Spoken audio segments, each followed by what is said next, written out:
Welcome to Truth Meets Fiction, your home for timeless stories, unforgettable characters, and the kind of content that stays with you long after the credits roll. Whether it's fact, fiction, or somewhere in between, you'll find it here. Let's begin. Ladies and gentlemen, the Granite Furniture Company, with stores in Sugar House, Murray, and Provo, presents The Hall of Fantasy. Welcome to the Hall of Fantasy. Welcome to the series of radio dramas dedicated to the supernatural, the unusual, and the unknown. Come with me, my friends. We shall descend to the world of the unknown and forbidden, down to the depths where the veil of time is lifted and the supernatural reigns as king. Come with me and listen to the tale of The Judge's House. The Granite Furniture Company brings you the Hall of Fantasy. Listen now to original tales of the imagination and some of the classics of the supernatural as we take you down the corridors of the Hall of Fantasy to the mysterious realms of the unknown. These are stories of eerie and fantastic thrills brought to you by your friends at the Granite Furniture Stores.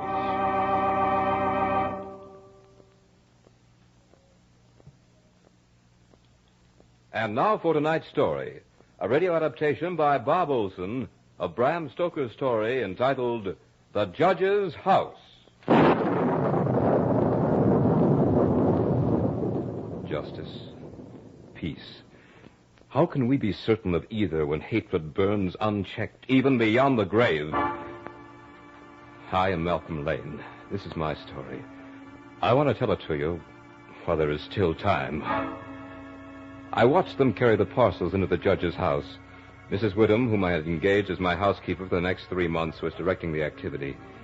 She was an amusing little character. I had to promise that she wouldn't have to stay in the house after it began to get dark. The upholsterer's man was coming up the pathway with a cart and a new bed. Mrs. Whittam had insisted on this one new piece of furniture because, as she put it, a bed that just hasn't been aired for 50 years is not fit for young bodies to lie on. And she was right, of course. But my head was too full of plans for study to worry about such details as my living quarters.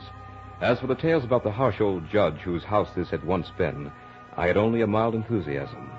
He must have been quite a character, though, to make an entire village fear him and his house, even 50 years after his death.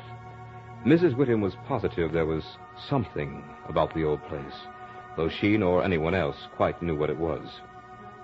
The consensus of opinion, however, was that they would not take all the money in Drinwater's bank to spend an hour here alone. But Mrs. Whittam startled me with a very rational statement. The place is full of rats, and rats is bogies, just the same as bogies is rats. That explanation suited me very well, for as I said once before, my head was full of plans to study. Examinations were coming up soon, and I had paid 3 months' rent on this old house, so that I would be assured of peace and quiet while I prepared for them. The only mysteries I'm interested in, Mrs. Whittam, are those of harmonical progression and elliptical functions. They're mystery enough for me. Not that you won't find company here, Mr. Lane. I've already cleaned all of 50 years of dust from everything. Oh, but that waistcoat in this room must be hundreds of years old. And you'll find creaky doors aplenty, and loose flats all over, ready to flap in the wind, and bureau drawers that stick and then fall down in the middle of the night. And don't forget the rats. No, Mr. Lane. Don't forget the rats. The workmen were all gone, and but for the busy little figure of the housekeeper, I was alone. It was for this that I'd taken the tiresome ride to Benchurch, a remote little town that had all the attractions of a desert. It was drawing close to evening as Mrs. Whittam was unpacking the last hamper, and I could see that she was beginning to cast worried glances about as the shadows began to creep into the corners of this huge dining room I'd chosen for my living quarters. Oh, you may go now, Mrs. Whittam. It's getting dark in here, and I'm sure you're anxious to get home. You've done well with this old room. I shall reward you with complete possession of this house for the last 2 months of my tenancy. 3 or 4 weeks will be all I'll need, and I'd hate to see that rent money go to waste. Thank you kindly, sir, but I wouldn't stay here I know, for all the money in Drinkwater's bank. I'm really grateful, for I do want to be alone. And if you were not so opposed to it, I might be tempted to accept your company. Ah, you young gentlemen. You fear nothing, and I'm certain you'll get all the solitude you need here. Good night, sir. You'll find your supper beneath the cloth. Good night, Mrs. Whittam. Oh, yes, this was comfort. After I'd finished my supper, I cleared the great oak table and got my books out. Then, when I'd put fresh wood in the fire and trimmed the lamp, I sat down to a spell of hard work. I hardly looked up from my books until nearly 11 o'clock, at which time I threw some more wood in the fire and indulged in one of my most deeply ingrained habits, that of tea drinking. I thoroughly enjoyed tea and drank it this night with a sense of real enjoyment. Soon the new wood I had thrown on the fire began to crackle, and the new flame threw quaint shadows about the great old room. And as I sat there sipping my tea, I reveled in a complete sense of isolation. Then, for the first time, I noticed the noise of the rats. Strange, I hadn't heard them before. Maybe they're just getting used to me. But they're bold enough now. How busy they were. And what strange noises they made. Up and down the old wainscot they went, and over the ceiling and over the floor, racing and gnawing and scratching. There were so many of them that I'd have sworn that if they set their strength to it, they could have carried the house away. I had a smile when I recalled the words of Mrs. Whittam. Rats is bogies, and bogies is rats. The stimulation of the tea gave me a sense of security, and I grabbed the lamp to take a good look around the room. Strange why such a beautiful old place should have been so neglected for all this time. The carving on the oak panels of the wainscot was fine indeed, and that around the doors and windows was of rare merit. I saw some old pictures on the wall next to the fireplace, but they were coated so thick with dust that I couldn't distinguish any of their details, even though I did hold the lamp high above my head. Now and then I would get a quick start as the light fell upon the old walls and disclosed the glittering eyes of a rat as he would stick his face out of a hole or a crack. In an instant, it would disappear with a squeak and a scamper. Another object that struck me as odd was the rope of a great alarm bell that hung in the corner of the room on the right-hand side of the fireplace. After my inspection tour, I sat in a high-backed chair that was near the fireplace and sipped from another cup of tea. For a while, I thought the noise of the rats would drive me to distraction, but that eased off and I became accustomed to it, the same as a person gets used to the roar of water when he camps beside a stream. Soon I was so engrossed in a mathematical problem that I forgot everything else in the world. But since the solution to the problem came stubbornly, I looked up and was surprised to see that the fire had fallen to a dull red glow. There was a sudden quiet, the strange hush that comes in the hour before dawn. I became aware for the first time the noise of the rats had ceased. When it had happened, I couldn't remember. But something instinctive told me that it had been in the last few moments, and that it had been sudden. I looked up, and what I saw was a most amazing thing. For there on the high-backed chair sat an enormous rat, staring at me through deadly, malignant eyes. I tried to frighten it away, but it didn't stir. I made a motion as if to throw something at it. But it only bared its teeth angrily, and its cruel eyes shone all the more bright. I'd grabbed the poker from the hearth and was going to kill the creature. But before I could reach it, that enormous rat jumped to the floor, and with a squeak that sounded like a consummate hit of the whole world, scampered up the rope of the alarm bell and disappeared in the darkness. Then, as if by a signal, the noise of the other rat started all over again. By this time, I gave up working my problem and bartered it for some much-needed sleep. It was Mrs. Whittam who woke me as she came in to make up the room. You're much paler this morning, Mr. Lane. I am? You shouldn't stay up so late with your work. It isn't good for you. But tell me, how did you spend the night? I was certainly glad to see you. Alive? Oh, yes, that was quite all right, Mrs. Whittam. The something didn't worry me too much. But the rats certainly held themselves a camp meeting. There was one that sat up in that chair by the fireplace and wouldn't go away until I chased him with a poker. It was the biggest old devil I've ever seen. Old devil? Maybe it was the old devil. I only meant Never that... you mind, sir. Many a true word is spoken in jest. Well, pardon me, Mrs. Whittam. I didn't mean to be rude. But the thought of the old devil himself sitting in that chair last night struck me as being rather funny. And it's a good thing you can laugh. But all the same, if I were to spend the night here tonight, oh, heaven forbid, I'd make sure I was ready for him. That night, The rats put on an earlier show, for their scamperings began almost as soon as I'd finished with my supper. The cursed creatures seemed to get on my nerves, and I sat there and puffed my pipe. Well, they squealed and scratched and gnawed. They seemed to grow bolder by the minute. By now they were coming to the chinks and cracks in the wall until their eyes shone like miniature lamps when the firelight struck them. They'd even make bold sallies under the floor, and I'd have to frighten them away by pounding on the table with my fist. That was how I passed the early part of that night. Despite it, I became more and more engrossed in my studies. And then, a strange sensation coursed through me. For there it was again. Instinctively, I grabbed the handiest object I could find, a book, and flung it at the baleful little beast. But the book was too hastily aimed, and the huge rat didn't stir. So once again, I went into the poker routine. And once again, it put up the rope of the alarm bell. I tried to follow its flight more closely this time, but before I could see where it went, it had been swallowed up in the shadows. And just as it had happened last night, as soon as the big rat had gone, the others resumed their activity. I looked at my watch and found that it was very close to midnight. I built up the fire and brewed myself a pot of tea. I tried to get back to my work, but I suddenly became curious to know where the rat had disappeared to. For I was certain that tomorrow I would most likely get myself a rat trap. I gathered all my books about me and put them in a handy position for throwing. Then I took the rope of the alarm bell and placed the end of it upon the table underneath the lamp, where there would be plenty of light on it. As I picked up the rope, I was amazed how pliable and strong it was. Ideal, I thought, for hanging a man. Soon my preparations were complete. Now, this time, my friend, I intend to learn more about you. Once again, I was hard at my work, and the noise of the rats was forgotten. But just as suddenly as before, I was aroused by that same sense of startling silence. I was conscious of a slight movement in the rope at my elbow. Without stirring, I checked to see if my pile of books was at easy reach. It was. I cast my glance up the rope just in time to see the huge rat drop from it to the back of the high oak chair. I grabbed a book and hurled it. With amazing agility, the rat sprang aside and dodged it.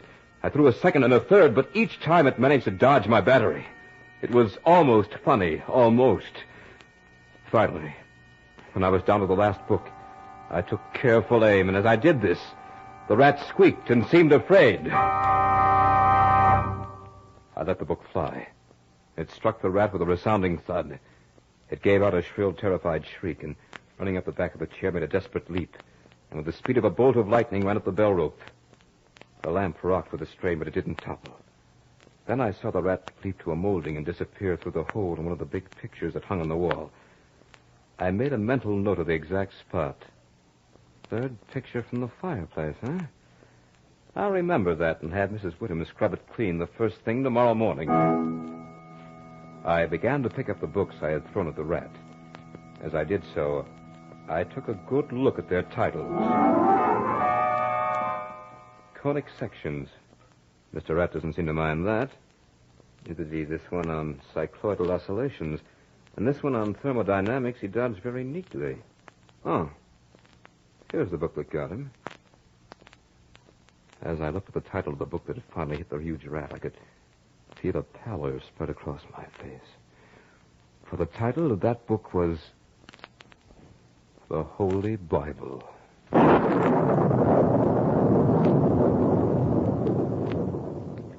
You are listening to The Judge's House by Bram Stoker in tonight's journey down the corridors of the Hall of Fantasy, brought to you by your friends at the Granite Furniture Company with stores in Sugar House, Murray, and Provo.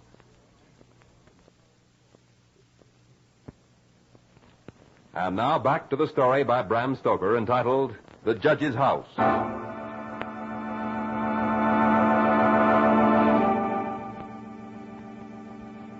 Mr. Lane, this is Dr. Thornhill. Dr. Thornhill, are you ill, Mrs. Whittem? Your pardon, Mr. Lane, but Mrs. Whittem wanted me to come up here and have a talk with you. A talk? Well, in that case, let me prepare some tea for you. Oh, please don't. That's one of the things I came to talk to you about. Mrs. Whittem thinks you drink more strong tea than is good for you. She tells me also that you put in quite long hours at your studies. Mrs. Whittem, I engaged you as a housekeeper, not as a guardian.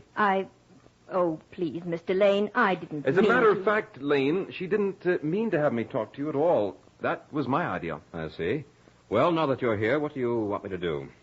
Leave this house. Well, even if I could see the reason for it, I doubt if I would. But as for the tea and late hours, I might be able to give them up. Would it make you feel any better, Mrs. Whittam, if I promised not to study after 1 o'clock tonight? Yes, if you promise. Then I promise. I advise you, not as a total stranger to your problem, Mr. Lane. I was a student once myself, you know. Of course. Shall we shake on it, Doctor? Fine. Now, if you will, I wish you'd tell me what you've noticed in this house. Well, it's just as I've told Mrs. Whittam. I'd be working late, and I'd suddenly be... And when I looked to see which book it was that had struck the rat, the devil, as Mrs. Whittam calls it, I was amazed to find that it was the Holy Bible. There now. Please, Mrs. Whittam, you're not hurt. Now, Mr. Lane, you say the rat always went up the rope of that alarm bell? Always. I suppose you know what that rope is? No, why? It's the very rope the hangman used to execute the victims of the judge's hatred. Oh, no. Now, Mrs. Whittam, there's no reason to get upset about this, really. Doctor, you shouldn't put such horrible thoughts in poor Mr. Lane's mind. He has enough to unseat him already. I did it for a definite purpose. Mr. Lane, I want you to fix your attention on that rope.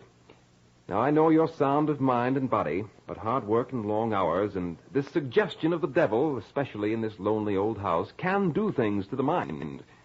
Now, I don't mean this as any offense, but if you should find yourself having, well, hallucinations or some unexplainable fright, I want you to pull that rope.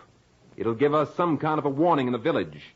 We might be able to be of some help. Well, thank you, Doctor. I'll do that. I may get stuck with a problem. Fine. Goodbye, Mr. Lane, and, well, I wouldn't be surprised if Benchurch hears the alarm bell from the judge's house tonight. I didn't quite share the doctor's views, but just the same, I caught myself staring at the bell rope. The more I stared, the more restless I became, and every now and then my mind would conjure up the vision of some wretched victim dangling from the end of it. But that line of thinking would have me out of my mind in a hurry. Mrs. Whittam had made the place neat and homey. I wandered over to one of the big windows and flung it open. I was surprised to find that a sharp wind had come up, a very cold wind for April. It was more than a sharp wind, really, for it was carrying a storm. Little drops of rain began to pelt me in the face until soon it became a thing of fury. I bolted the shutters and built up the fire with some fresh wood. I was uncomfortable and was only vaguely conscious of the reason. Suddenly I knew. The rats were quiet tonight. It gave me a slight case of the jitters, and I instinctively took a hasty glance at the bell rope. The rope was quite still. I wanted a hot cup of tea, but remembering my promise to Mrs. Whittam, I desisted. Instead, I sat at the great oak table and opened my books. Soon I had started a problem, and the noise of the rats began.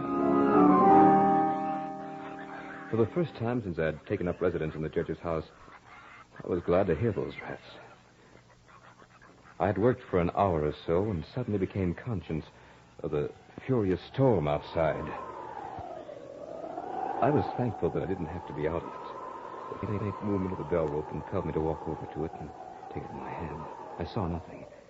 It had only been the wind, and the rope was rising and falling gently with each new gust of air, which caused the bell to sway back and forth a little. That rope had a deadly fascination to it. I wondered why the judge wanted such a grisly memento in his house. The thought of it sent a chill through me. Or was it a thought? Didn't I sense a tremor along that rope? I couldn't be sure, but at that moment I remembered the picture. I walked over to the table, picked up the lamp, and approached the spot where I'd seen the picture the night before. I counted out the pictures until I came to the third one from the fireplace. Even before I raised the lamp, I could see that Mrs. Whittam had washed it clean as I had told her to do. Then what I saw gave me such a start that I nearly dropped the lamp. My knees almost gave way beneath me, and I was conscious of huge beads of perspiration that were forming on my forehead. Just looking at it made me tremble like an aspen leaf. The picture seemed fairly to leap out at me. For there, dressed in his scarlet and ermine robes, was the judge, with his merciless, evil face, his sensual mouth, and a nose that was shaped like the beak of a bird of prey. His face had a cadaverous culling. It was a ghastly picture. But it was the eyes that really made me go cold. For those eyes were, and heaven help me if I'm going mad, Those eyes were the exact duplicate of the evil eyes of the great rat. The picture had been painted in this very room. I began to compare the two, and as my eyes swept the room, they were suddenly riveted to the judge's chair. For there, with the rope hanging behind it, sat the huge rat with the judge's eyes, and the hatefulness was now intensified with a fiendish leer. Never did the wind howl so. This had to stop. I wanted some tea, but I didn't take any. The doctor had been quite right. My nerves must have been getting drawn pretty taut. Strange, too, because I never was in better health. Well, no tea. We'll substitute some brandy. Let's see a minute.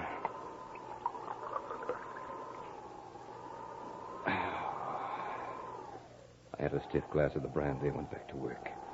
The rats were at it again, and I was glad to hear them, for they had become a sort of symbol of normalcy. The storm raised such a fury that I was unaware of anything else. But once, during a sharp, silent lull, I heard another sound, a faint squeaking noise. I listened for it again and soon detected it.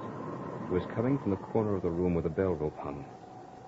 At first, I thought it was just the motion of the rope in the storm, but I looked up and saw something in the dim light that made me all the more positive that I was going mad. For there was the great rat, clinging to the rope and gnawing at it. I could see the lighter coloring where the bare strands were exposed. Just then, the rat finished the job, and the rope fell to the floor with a thud. For a moment, the huge rat just hung there like a tassel. It was then that I realized what had happened. My only contact with the village was now gone. I don't know why, but I rushed to the lamp on the table, snatched off the shade, and ran over to the picture of the judge. A chill of horror went through me. But I think I must have expected what I saw. It seemed more like a confirmation than a shock. For there in the center of the picture was a great patch of brown canvas, as clean and as fresh as the day it had been drawn over the frame. And where the portrait of the judge himself had been, there was nothing. I heard a sound behind me. When I turned around, I really got the palsy. I suddenly became incapable of movement. I could hardly think. I had been prepared to see most anything, but what was there? For there in the judge's high-backed chair, with his black cap in his hand, his ermine robes fixed about him with a smile of triumph twisting his cruel mouth, was the judge himself. As the clock struck the hour, it seemed to beat the blood right out of my heart. At the 12th stroke, the judge placed the black cap on his head and walked deliberately over to the place where the piece of bell rope lay in a heap on the floor. He picked it up and drew it through his hands as one would a valuable fur pelt. Then he began to knot one end, fashioning it into a noose. He tightened it and tested it with his foot. All this time, he never took his horribly cruel eyes from my face. I began to feel trapped. For some reason, I could barely move. I could only watch as he started to move along the table toward me. And then, with a quick movement, he threw the noose at me, as if to ensnare me in it. It missed. He raised it again, never once taking those hateful eyes from my face. Once more, the noose came, flying toward me. Once more, with some last ounce of strength, I dodged it. The room seemed flooded with light. The lamp had suddenly flared up high. I looked about the room and was astonished to see the shiny little eyes of the rats as they peered out the cracks and chinks in the wall. I looked up at the bell rope, my lost and last hope of warning the village. It was covered with the little fellows. Funny thing, but those rats were the only thing that gave me even the slightest sense of comfort. For as the rats clambered along the bell rope, the bell itself began to sway, and I heard a tiny sound, yes, very tiny, as the clamper touched the bell itself. It was only a whisper of a sound, but it would grow louder in time. Or would it? At this sound, the judge looked up, and a scowl of terrible anger came to his face. His eyes were like red-hot coals, and he stamped his foot so that the house seemed to shake. The rats kept running up and down the rope as if they were conscious that it was a race against time. Now the judge was approaching me with a noose in his hand. As he came closer, there seemed to be something paralyzing in his presence, and I stood as rigid as a corpse. Suddenly, I felt the judge's icy fingers against the skin of my throat. He was adjusting the rope about my neck. Then he picked me up and stood me on the high oak chair and put his hand on the swaying end of the bell rope. As he raised his hand, I was conscious of my little rat friends fleeing through the hole in the ceiling. They were my last hope. I stood there in the chair and couldn't move a muscle. Now that my last hope seemed gone, I wanted the judge to hurry and get it over with. Soon he'd tied the end of the rope just about my neck, to the dangling end of the bell rope. Then he jumped down to the floor and looked at me with those eyes that hated me so. The smile of diabolical triumph seemed to wreathe him in horror. I began to wonder about hangings. I wondered how long it would take, whether the doctor in the village could possibly reach me in time. For I knew that I would soon be sounding the alarm bell. I even wondered what kind of a shadow I'd cast on the wall as I dangled from the end of the rope in this grotesque candlelight. But I didn't wonder for long, because suddenly the judge grabbed the chair on which I was standing with a sudden movement, jerked it out from under me.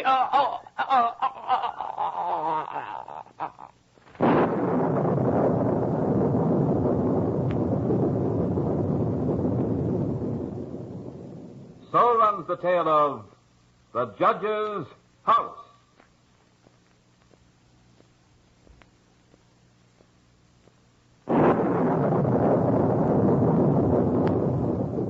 Remember to join us next week at the same time for another journey down the corridors of the Hall of Fantasy.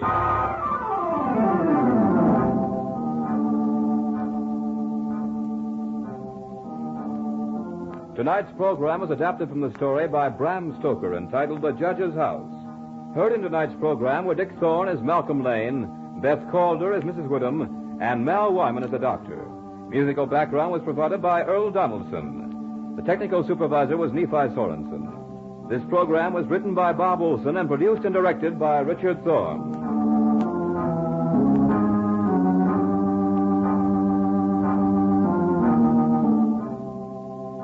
Remember, be with us again next Sunday night on call at 8:30 p.m. when the Granite Furniture Stores in Sugar House, Murray, and Provo will take you on another journey down the corridors of the Hall of Fantasy.